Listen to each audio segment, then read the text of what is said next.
so I've been sawing lumber for about 2 years now. I'm nowhere close to an expert, but I've learned a few things along the way. Some of these things were pretty darn frustrating, and they took me a while to figure out. So I figured today I'd share with you my top 3 problems I've had while sawmilling. But not only that, I figured I'd share how I overcame these problems. So the last problem I'll cover has to do with how to get good, straight, quality lumber.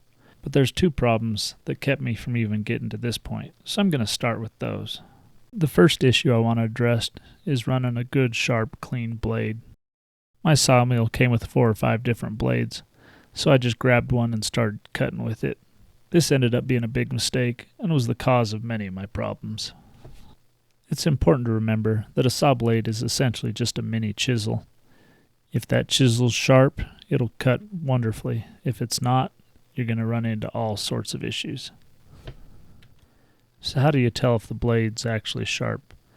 I couldn't tell you for a bandsaw blade, but for a circular blade, it seems like it's all in the corners. If the corners feel nice and crisp and pokey, if they'll dig into your fingernail, they're good and sharp. If they're rounded, blunt, don't hurt just a little bit when you touch them, they need to be touched up. Then, of course, there's the visual inspection. Just take a look at them, see if they're dinged or nicked. My owner's manual says I can cut with a dinged blade as long as it's still got the carbide, but I can tell you that motor's going to be working a lot harder if you've got a blade that's not pulling its full weight. Let's start with worst case on the blade, breaking teeth. I've broken teeth twice, and both of them had to do with coming into contact with metal. That one, nope. That's pretty much the end of that blade. The first one happened when a guard on my saw got bent and actually got pushed into the path of the blade. It cut that guard right off, but took about 3 teeth with it. Other thing that was terrible is one of the blocks I used must have had a little screw in it because it did that. I've heard of people using metal detectors whenever they're sawing a new log, and that's probably a great idea. I don't have one yet. What I can tell you is if you don't pay really close attention about that blade coming into contact with metal, you're going to be stopped before you even get started. When you're dealing with a powerful machine that could cut off a limb without even thinking about it, thinking through every move's a great idea. If you apply that general concept, you won't have too many issues cutting through metal.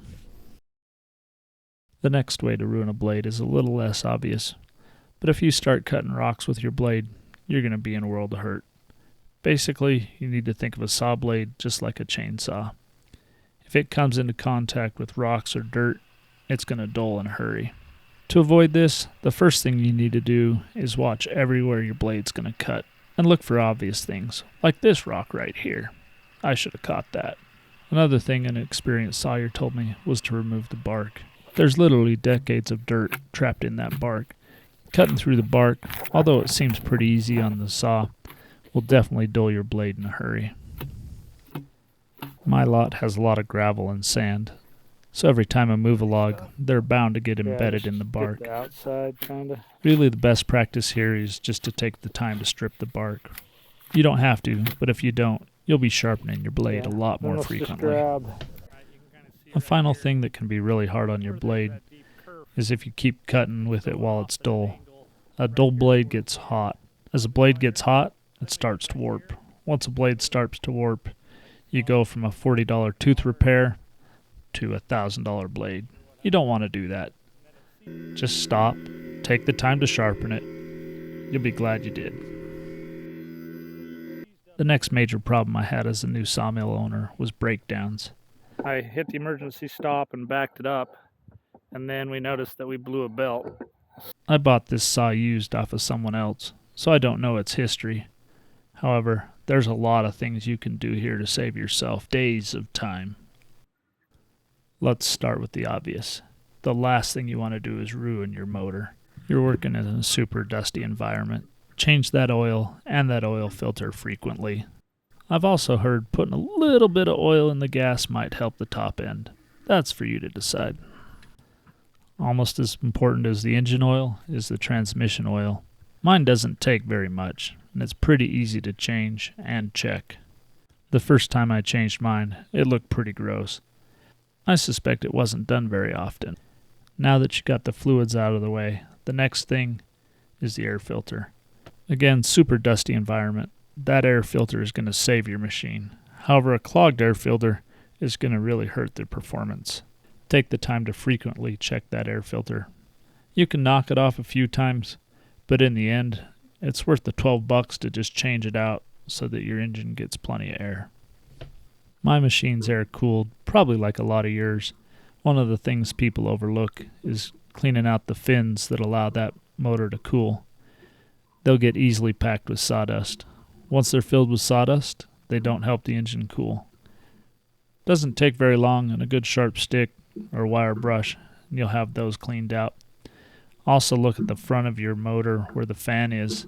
If the front of the motor gets caked with shavings, you'll drastically limit the amount of air that gets pulled through, and that'll lead to overheating. The next thing to look at is your belts. Belt tension makes all the difference in how well your blade cuts. If it's loose, the blade's just not going to cut as well. Also, once they break, you might have a 3-hour trip to town to replace them. Don't ask me how I know. If they look suspect, just go ahead and replace them. If you do this on a schedule, rather than waiting for it to be an emergency, it'll save you a ton of time.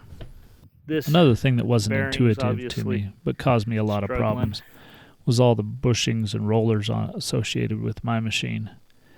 Those need to be nice and tight. If they're not, the machine will have a little play and wobble in it, which will lead to cutting wedges, almost guaranteed. Just like driving a semi, it's a great practice to take the time before you fire up your machine for the day and just walk around it, take a look at everything, make sure everything is running just the way it should be. That would have kept me from cutting through my metal guard. Another thing that I would have found is this wedge that was trapped between the blade and the transmission.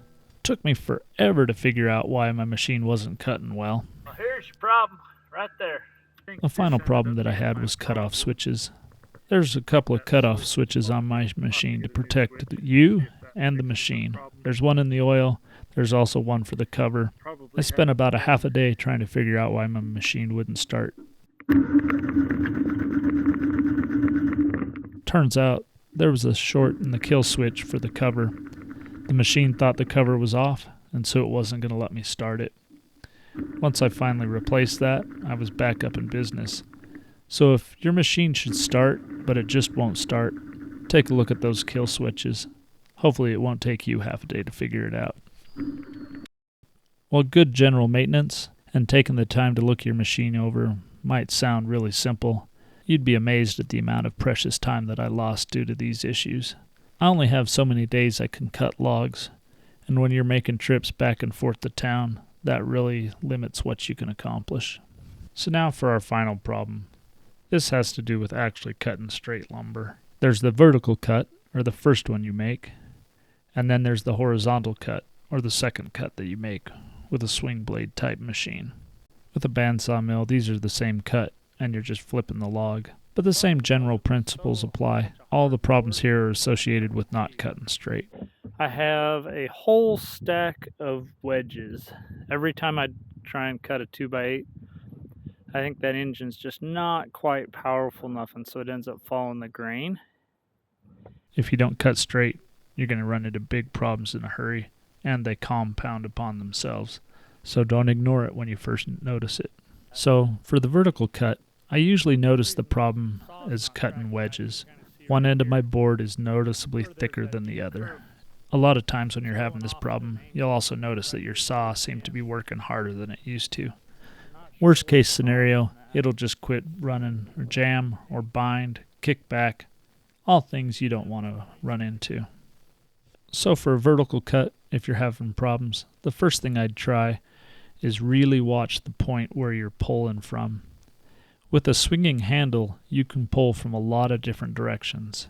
And while it's anchored in one place, the angle that you pull at can make a huge difference. If you don't believe me, at the end of a cut on a log, try pulling from the other side of the log and see what happens to your cut.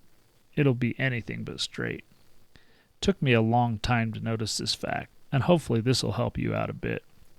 If your machine isn't tracking correctly on this vertical cut, the first thing I'd do is try and keep that cut angle the same and see if that fixes anything. If that doesn't fix your problem, the next thing I would do is check the sharpness of your blade. This is almost always the cause of my problem, particularly if I'm cutting boards at the max depth of my blade, usually 2x8s for me. My machine can cut 2x8s just fine, as long as the blade's sharp and the wood isn't too hard or have a wonky grain in it. If either of these things happen, that grain will start to pull the blade off of the true track, and pretty soon you're cutting those wedges. There's 3 main solutions here. The first one's the easiest. Sharpen your blade and see if that fixes it. Sometimes that's all it takes, particularly if you've been cutting through bark. I hope that does it for you. If that doesn't do it, the next thing to do is try and cut the log the way it actually wants to be cut, instead of the way you want to cut it. I wish I would have realized this a lot earlier. Now, I might not have ended up with the boards I actually wanted, but I would have ended up with good boards instead of a bunch of wedges. There's going to be a way the log wants to be cut. If you don't cut it that direction, you're going to end up with garbage. I haven't quite figured out how to read the log to know which way it wants to be cut, but if it's giving you fits, that's its way of telling you it doesn't want to be cut that way. The first thing you can do if you're cutting really deep boards is just switch from a 2x8 to a 2x6. Almost all the time this solves my problem. The motor doesn't have to work quite as hard and it can cut right through that tough grain. Got a grand total of 6 boards out of that whole log of the 2x8. I did end up cutting about 10 2x6s. I handled the 2x6s fine. So if you really need those 2x8s, rather than cutting the 8 on the vertical, the next solution is to cut it on the horizontal. A lot of times that grain that's really tough on the vertical won't give your blade nearly as many problems on the horizontal. Or it can work the other way around. This almost always costs you a lot of time and some wasted material, so it's best to figure this out as soon as possible. Alright, now it's time to talk about the horizontal cut. On my machine, the horizontal cut happens while you're pushing the blade rather than pulling. If you're cutting horizontal wedges, the first thing to check is your supports. Most of the time when I have problems here, it has to do with the rail supports. One of them's not fastened correctly. If it's not fastened correctly, or it's fastened correctly but it's floating and not touching the ground, as the weight of the saw loads the rails, you're going to get deflection and you're going to get uneven cuts. So we didn't have this brace tightened, which we thought was part of the problem, and it seemed to help quite a bit once we tightened it, but hopefully that's the problem. If that's not the problem, then things get just a little bit more difficult. A lot of times, particularly if I'm cutting wide horizontal cuts, my saw will start to struggle a little bit. What I've noticed is that if I push a little bit more with my right hand in the center of the blade, that'll help. If that doesn't help, I'll push a little bit more with my left hand towards the edge of the saw. Sometimes to get through a tough spot, if I just kind of seesaw back and forth between my right and left hand, that'll make a big difference in how easily my saw cuts. I didn't realize how big of a deal constant pressure in the right place is, but it truly does affect how well your saw cuts. If you're having a problem with horizontal wedges, the other easy thing to check is that you dropped both your rails the exact same distance. Occasionally, you can accidentally drop one a quarter or a half inch too far, and that'll result in wedges. Again, pretty easy fix, and paying attention here will save your bacon. If those tips don't help while you're cutting horizontally, the next thing to do is change up the depth you're cutting. A lot of times, switching from a 2x8 to a 2x6 or a 2x4 will completely solve your problem. Another issue I had doesn't apply to the bandsaw type mills because you're constantly flipping the log, so you're relieving the strain equally as you're cutting through the log. But with the swing blade mills, one of the things you never want to do is stop for the day when you're only halfway through a log. If you do this, in the morning when you come back, all that strain and stress that's grown into the log will be working its way out, and your log's not going to be anywhere close to flat like you left it. Trust me, just go ahead and cut all the way through a log. That would have saved me a bunch of problems. I've only had this problem once. I don't know what's going on with this log or my setup, because I'm getting these scar marks where the saw is going just a little deeper.